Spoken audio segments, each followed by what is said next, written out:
নমস্কাৰ সৰ্বদকল আজি মই আপোনালোকৰ কাৰণে আৰু এটা নতুন প্ৰশ্নৰ সমাধান লৈ আহিছো হয় হেতু হল যে 1 তাৰিখৰ পৰা আমি কেইটালৈকে বিদ্যালয়ত থাকিব লাগিব মানে আমি ডিপাৰ্চাৰ কেইটাত দিব লাগিব হেতুলৈ আৰু এই প্ৰশ্নটো আছে আমাৰ বিশেষকৈ এলপি সেকশনৰ মানে আমাৰ লোৱাৰ প্ৰাইমাৰী স্কুলসকলৰ এটা কোৱেশ্চন যে আমি বিদ্যালয়ত কেইটালৈকে থাকিম গতিকে এইটো প্ৰশ্নৰ উত্তৰ আমি পাবলৈ হলে আমি ক'ত যাব লাগিব আমি এইবাৰ আমাৰ বিদ্যালয়ত অহা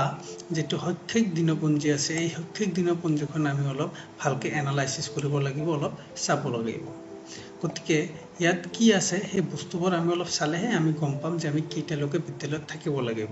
অকল মানুহৰ মুখৰ কথাৰ ওপৰত বিশ্বাস কৰি আমি কাম কৰিব নোৱাৰো যেহেতু এতিয়া আমাৰ এই শিক্ষাক্ষেত্ৰৰ লগত জড়িত হোৱাৰ কাৰণে আমাৰ এটেন্ডেন্সৰ লগত আমাৰ স্যালাৰিও যেহেতু জড়িত হৈ আছে গতিকে ইয়াত প্ৰথমতে কি কৈছে ইয়াত আপোনালোকে চাওক যে শৈক্ষিক দিনপঞ্জীখন আপোনালোকক মানে ভালকে পঢ়িব দিছে তাৰ লগত এইটো লৈ পেলাই বিদ্যালয়ৰ প্ৰধান শিক্ষকে কি কৰিব লাগে আমাৰ এসিস্ট্যান্ট টিচাৰ সকলৰ লগত প্ৰতি মাহত এইটোৰ ওপৰত এটা আলোচনা এটা কৰিব লাগে কৰি পেলাই এটা পৰিকল্পনা কৰিব লাগে যে আগন্তুক আমাৰ কি কি কৰণীয় আছে আৰু মই এই একাডেমিক ক্যালেন্ডাৰখন স্টাডি কৰাৰ পিছত মই এটো গম পাইছো যে ইয়াত আমি জানিব লগা বহুতো বস্তু আছে এতিয়া গতিকে আপোনালোকে নিশ্চয়কৈ এটো পঢ়ক ডিটেইল পঢ়ক তেনেহলে আপোনালোকে গম পাব যে শিক্ষা বিভাগে এই 2024-25 যেটো একাডেমিক ইয়াৰ ইয়াত হিয়তে মানে তেখেতসকলে কি কি পৰিকল্পনা কৰিছে কি কৰিব বুলি ভাবিছে আৰু সেই হিচাপত আপুনিও হাজু হ'ব পাৰিব ৰেডি হ'ব পাৰিব গতিকে তাৰ লগতে মই আপোনালোকক তো মানে অবগত কৰাই আছো বস্তুবিলাক আপডেট ৰাখি আছো আপোনালোকক গতিকে এতিয়াও যদি আপোনালোকক কোনোবা এজনেও যদি বাদ পৰি আছে সাবস্ক্ৰাইব কৰাত তেনেহলে আপুনি দেৰি নকৰাকৈ এতিয়া কৰি দিয়ক কাৰণ যদি এতিয়া নকৰে পিছত আৰু আপুনি পাহৰি যাব আৰু কিবা এটা আপডেট পাবলৈ আপুনি বিৰত থাকিব গতিকে আহক আমাক নেক্সট কি দিছে যেহেতু একাডেমিক ক্যালেন্ডাৰখন বহুত দীঘল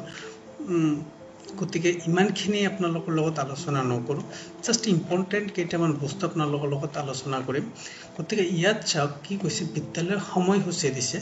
যে বিদ্যালয়ৰ সময়সূচী টাইমটো ইয়াত কি কৈছে প্ৰাক প্ৰাথমিক মানে ক শ্ৰেণীৰ কথা কৈছে প্ৰাক প্ৰাথমিক শ্ৰেণীৰ শিশুৰ বাবে নিৰ্ধাৰিত 4 ঘণ্টা সময় তলত দিয়া ধৰণে ভাগ কৰিব ঠিক আছে মানে প্ৰাক প্ৰাথমিক ক শ্ৰেণীৰ ষ্টুডেন্ট যিবিলাক আছে তেখেতসকলে কিমান ঘণ্টা থাকিব লাগিব বিদ্যালয়ত 4 ঘণ্টা সময় কি কেতিয়াৰ পৰা স্টাৰ্টিং টাইম আমাৰ 9টা গতিকে তেখেতসকলে কি কৰিব 15 মিনিট যেটো মৰ্নিং এছেম্বলি প্ৰাতঃ সভা হয় তাত এটেন্ড থাকিব তাৰ লগতে শৈক্ষিক বিষয় আদান প্ৰদান হ'ব মানে ক্লাছ হ'ব হেতু হ'ব 3 ঘণ্টা 15 মিনিট তাৰ লগত বিৰতি হ'ব আপোনাৰ 30 মিনিট গতিকে এটো হৈ গল আপোনাৰ 4 ঘণ্টা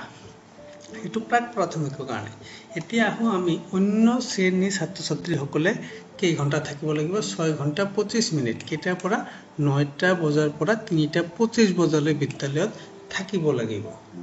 ইয়াত হল আমাৰ হেই কথাটো যে আমি টিচাৰ সকলে কেইটালৈকে থাকিম যদি কোশ্ৰেণী বাহিৰে আন মানে শ্ৰেণীৰ অন্য শ্ৰেণীৰ ষ্টুডেন্ট সকল যদি 6 ঘণ্টা 25 মিনিট থাকিব লগা হয় 9টাৰ পৰা 3টা 25 লৈকে থাকিব লগা হয় তেনেহলে নিশ্চয়কৈ আমি টিচাৰ সকলো 9টাৰ পৰা 3টা 25 বজালৈকে থাকিবই লাগিব বিদ্যালয়ত কাৰণ টিচাৰ অবিহনে ষ্টুডেন্ট বিদ্যালয়ত থাকি কি কৰিব একো কৰিব নোৱাৰে গতিকে টিচাৰো 9টা বজাৰ পৰা 3টা 25 লৈকে বিদ্যালয়ত থাকিব লাগিব ইয়াত টিচাৰৰ কথা কোৱা নাই ছাত্ৰ ছাত্ৰীৰ কথা কৈছে কিন্তু ছাত্ৰ ছাত্ৰী যদি থাকে তেনেহলে টিচাৰো নিশ্চয়কৈ থাকিব লাগিব ওকে তলত এটো ডিভিডেন্ড কৰি দিছে মানে কোনটো কি কামত থাকিব প্ৰাতঃসভাত 15 মিনিট শৈক্ষিক আদান প্ৰদান 5 ঘণ্টা 25 মিনিট প্ৰথম বিৰতি 10 মিনিট আৰু মধ্যাহ্ন ভোজনৰ বিৰতি 35 মিনিট টোটাল গল ইয়াত আৰু এটা বস্তু 2024-25 শিক্ষাবৰ্ষৰ মুঠ কৰ্মদিন 281 আৰু মুঠ শ্ৰেণী দিন 199 দুটাৰ ভিতৰত পাৰ্থক্য আছে হেতু অলপ মন কৰক শ্ৰেণী দিন আপোনাৰ 199 আৰু অকল শ্ৰেণী দিন কেইটাত কি হয় জেনাৰেলি ষ্টুডেন্ট সকল আহে কিন্তু বাকি আপোনাৰ কৰ্মদিন কিমান হৈ আছে 281 মানে এনেকুৱা বহুত দিন আছে যে কেইটাত কি হয় ষ্টুডেন্ট নাহে কিন্তু টিচাৰ সকল আহিব লাগে গতিকে এইটো বস্তু অলপ চাব আৰু ইউডিআই যেতিয়া আপুনি ফিল আপ কৰে তেতিয়া এইটোৰ ওপৰত ভিত্তি কৰি ফিল আপ কৰিব তলত আৰু কি কৈছে যে জিলা কৰ্তৃপক্ষৰ ঘোষণা অনুযায়ী স্থানীয় বন্ধৰ দিন পালন কৰিব হেতুটো কৰা হয় আৰু লগতে কোনো বিশিষ্ট ব্যক্তি যদি বিয়োগ হয় তেনেহলে তেখেতৰ সেই দিনটো সভা অনুষ্ঠিত কৰিব দিছে চৰকাৰে যেটো শিক্ষাৰ যেটো দিনপঞ্জী দিছে ইয়াৰ ওপৰতো মানে চৰকাৰে হাল হলনি কৰিব পাৰে বুলি কৈছে আৰু চাহ বাগান মানে টি গাৰ্ডেনৰ এৰিয়াৰ যেটো স্কুল হেতু কি হৈছে 7:30 পৰা 12:15 বজালৈ হয় হেতু আমি সকলে গমেই পাওঁ গতিকে ইয়াত এইকেইটা হোৱাৰ পিছত আৰু কিছু কথা আছে সেইকেইটা ইমান ডিটেইল নাযাও যেটো আমাৰ মাহিলি যেটো আমাৰ মিটিং কৰে আমাৰ সিআৰসি লেভেলত মানে ওৰিয়েন্টেশন যেটো হয় হেতু শনিবাৰ দিনা কৰিব দিছে আৰু যাতে পাঠদান মানে বেহত নোহোৱাকৈ হেতু কৰিব দিছে যাতে মানে ক্লাছ কেইটা যাতে মানে ডিস্টাৰ্ব নহয় সেই হিচাপত কৰিব দিছে ঠিক আছে গতিকে আমাৰ যেটো মেইন কোৱেশ্চন যেটো আমাৰ মেইন কোৱেশ্চন যে টিচাৰসকলে কেতিয়ালৈকে থাকিব লাগে গতিকে এতিয়ালৈকে আমি যেটো এনালাইজ কৰিলো টিচাৰসকলে কেতিয়ালৈকে থাকিব লাগিব 3:25 বজালৈকে থাকিব লাগিব ওকে ইয়াৰ পিছত আৰু এটা ষ্টেপত যাম আমি সেই ষ্টেপটো কি ইয়াৰ পিছত চাওক ইয়াত আপোনাৰ কি মাহত কেটা বন্ধ কি দিন আছে সেই কেটা আছে ইয়াৰ ওপৰত আৰু এটা গুৰুত্বপূৰ্ণ কথা যে 1 এপ্ৰিলৰ পৰা 8 এপ্ৰিল লৈ আপুনি কি কৰিব লাগিব বিদ্যালয়ত ক শ্ৰেণীৰ পৰা পঞ্চম শ্ৰেণীৰ ছাত্ৰ ছাত্ৰীসকলৰ মাজত বিভিন্ন ধৰণৰ অভিৰচনমূলক কাৰ্যকলাপৰ আয়োজন কৰিব যাতে কোন ছাত্ৰ ছাত্ৰীসকলক বিদ্যালয়লৈ আহিবলৈ অগ্ৰহান্বিত কৰিব পাৰে হেতু এটা আছে এটা প্ৰগ্ৰাম কৰিব দিছে 1 তাৰিখৰ পৰা 8 তাৰিখলৈ ইয়াৰ লগত জড়িত আৰু এটা প্ৰগ্ৰাম আছে হেতু হল বিদ্যা প্ৰবেশ হেতু কিন্তু কৰিব লাগিব আৰু আপোনালোকে হেতু কৰিব ঠিক আছে ইয়াৰ পিছত এই ধৰণে আছে আৰু এটা কথা হল যে যেটো প্ৰতি মাহত যেটো আমাৰ স্বাস্থ্য শাৰীৰিক শিক্ষা সম্বন্ধীয় কাৰ্যকলাপ কৰ্ম শিক্ষা কলা শিক্ষা আদি আছে আদি আমাৰ ৰুটিনত আছে মই এতিয়া দেখুৱাম আপোনালোকক সেই ৰুটিনত এইবিলাক যে আছে সেইবিলাক একচুয়ালি আপুনি কি কৰিব লাগিব ইয়াত দিয়া আছে কি দিয়া আছে স্বাস্থ্য আৰু শাৰীৰিক শিক্ষা সম্বন্ধীয় ক্ৰিয়াকলাপ কি কৰিব লাগিব অংগী ভংগীৰে গীত গাব খালি হাতেৰে লঘু ব্যায়াম কৰিব ভাৰসাম্য ৰক্ষাৰ ব্যায়াম কৰিব মানে শাৰীৰিক যেটো এক্সাৰসাইজ হেতু লগত জড়িত আৰু কৰ্ম শিক্ষা সম্বন্ধীয় ক্ৰিয়াকলাপ কি দিছে কাপৰ মাস্ক তৈয়াৰ কৰিব এই ধৰণৰ এক্টিভিটিজ বিলাক জেনাৰেলি আমাৰ যে কেটা প্ৰাইভেট ইনষ্টিটিউট আছে সেই কেটা খুব ধুনিয়াকৈ মেইনটেইন কৰে যেটো আমাৰ কমিউনিটি স্কুলত তুলনামূলকভাৱে অলপ কম হয় গতিকে এইকেটা আমি যদি অলপ মেইনটেইন কৰিব পাৰো তেনেহলে ছাত্ৰ ছাত্ৰীসকল নিশ্চয়কৈ ভাল পাব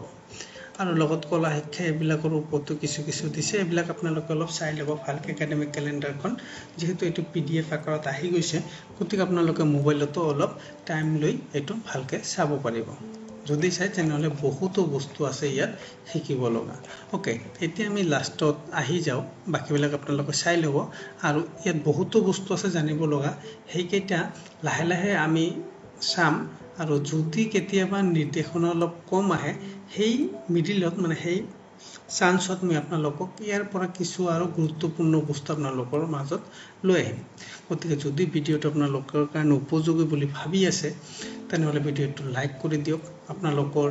লগৰ বন্ধুসকলৰ মাজত ভিডিওবিলাক শেয়াৰ কৰি দিয়ক কলিগসকলৰ মাজত যাতে তেখেতসকল উপকৃত হ'ব পাৰে ওকে এতিয়া আমি আহি গৈছে একদম লাষ্ট পেজত কি আছে এতিয়া চাওক আমি ক্যালেন্ডাৰখন চাও যেটো একাডেমিক ক্যালেন্ডাৰত দিয়া আছে যে কোন ক্লাছত কেইটালৈকে পাঠদান কৰিব লাগিব গতিকে প্ৰথম শ্ৰেণীৰ পৰা আপুনি ক্লাস 5 লৈকে যাব ইয়াত কি আছে এই প্ৰথম শ্ৰেণীৰ পৰা যেটো ওপৰত আমাৰ যেটো টাইমলাইন সেই টাইমলাইন মতে কি দিছে যে চাওক এটা 25 ৰ পৰা 2:05 লৈকে আমাৰ ষষ্ঠ পিৰিয়ডখন আছে আৰু এই ষষ্ঠ পিৰিয়ডত কি হৈছে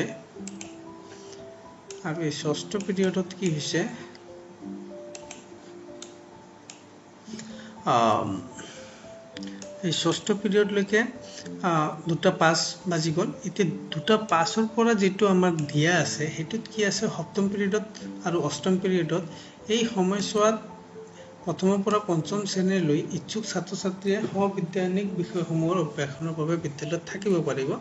বাকী ছাত্ৰ ছাত্ৰীয়ে 2-5 মিনিটত বিদ্যালয় এৰিব পাৰিব গতিকে ছাত্ৰ ছাত্ৰীসকলৰ কাৰণে এটা ৰিলেক্সেশ্যন আছে কি যে তেখেতসকলে ইচ্ছা কৰিলে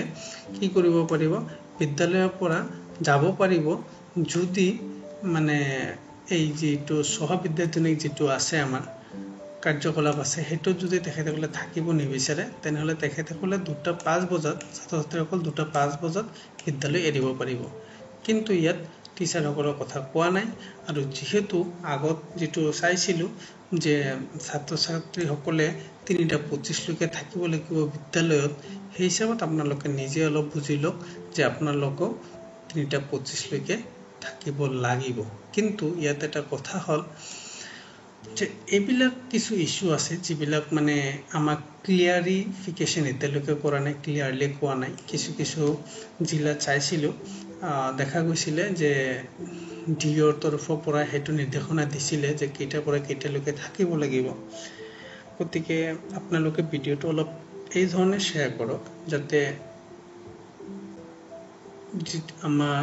যিসকল ৰেসপেক্টেড ডিও স্যাৰ আছে বা আমাৰ যেটো হায়াৰ অথৰিটি আছে তেখেতসকলে এই যেটো টাইমলাইনৰ যেটো কথা যে এলপি টিচাৰ কেইটা লোকে থাকে এটা স্পষ্টীকৰণ তেখেতসকলে দি দিলে অলপ আমাৰ শিক্ষক সমাজৰ কাৰণে অলপ ভাল হয় কাৰণ এটা কনফিউজনৰ ভিতৰত থাকে বা এতিয়ালৈকে আছে এই ভিডিওটো চোৱাৰ পিছতো আপোনালোকৰ মাজত বহুতো কোৱেশ্চন থাকিব যে আমি 3:25 লৈকে থাকিবই লাগিব নেকি গতিকে ইয়াত যেটো টাইম আছে যেটো ক্যালেন্ডাৰ আছে আপোনালোকে এটো ফলো কৰাটো মোৰ মতে উচিত বা ভাল হ'ব পিছত লাহে লাহে দেখা যাব আৰু কি নতুন নিৰ্দেশনা আহে সেই হিচাপত আমি চলিব লাগিব গতিকে ধন্যবাদ আপোনালোকে সকলোৱে ইমান মৰম দিয়াৰ কাৰণে আপোনালোকে নিশ্চয় উপকৃত হৈ আছে বা আপোনালোকক উপকৃত কৰাৰ কাৰণে মই ভিডিও বনাই আছো গতিকে আপোনালোকে যদি এতিয়া সাবস্ক্ৰাইব কৰা নাই আপোনালোকে সাবস্ক্ৰাইব কৰি দিয়ক আহিছো পৰৱৰ্তী সময়ত আৰু কিছু গুৰুত্বপূৰ্ণ ভিডিওলৈ আপোনালোকৰ মাজত ধন্যবাদ গতিকে ছাৰবাইদেউসকল আপোনালোকৰ সকলো অনুৰোধ থাকিল যে আপোনালোকে যদি ভিডিওটো চাই আছে আৰু ভাল পাইছে তেনেহলে লাইক কৰি দিব কমেন্টত জনাই দিব যদি কিবা সুধিব লগা আছে কিবা প্ৰশ্ন আছে কমেন্টত জনাই দিব আৰু তাৰ লগতে যদি এতিয়ালৈকে সাবস্ক্ৰাইব কৰা নাই সাবস্ক্ৰাইবটো কৰি দিব কিয়নো আমি এতিয়া কি হ'বলৈ গৈ আছো আমি ডিজিটেলি এডভান্স হ'বলৈ গৈ আছো আমাৰ শিক্ষা বিভাগ এডভান্স হ'বলৈ গৈ আছে গতিকে আমি এডভান্স হ'ব লাগিব আৰু কেনেকৈ এডভান্স হ'ব কি কৰিব লাগিব হেতুৰ ওপৰতে মোৰ চেনেল হেতুৰ ওপৰতে মই ভিডিও দি আছো আপোনালোকক আপডেট ৰাখি আছো গতিকে আপোনালোকক আপডেট হওক আৰু ভিডিওবোৰ শ্বেয়াৰ কৰক আপোনালোকৰ কলিগৰ মাজত তেখেতসকলে উপকৃত হ'ব পাৰে গতিকে আহিছো পৰৱৰ্তী সময়ত আৰু কিছু প্ৰয়োজনীয় আপোনালোকৰ কাৰণে প্ৰয়োজনীয় ভিডিওলৈ নিশ্চয় ধন্যবাদ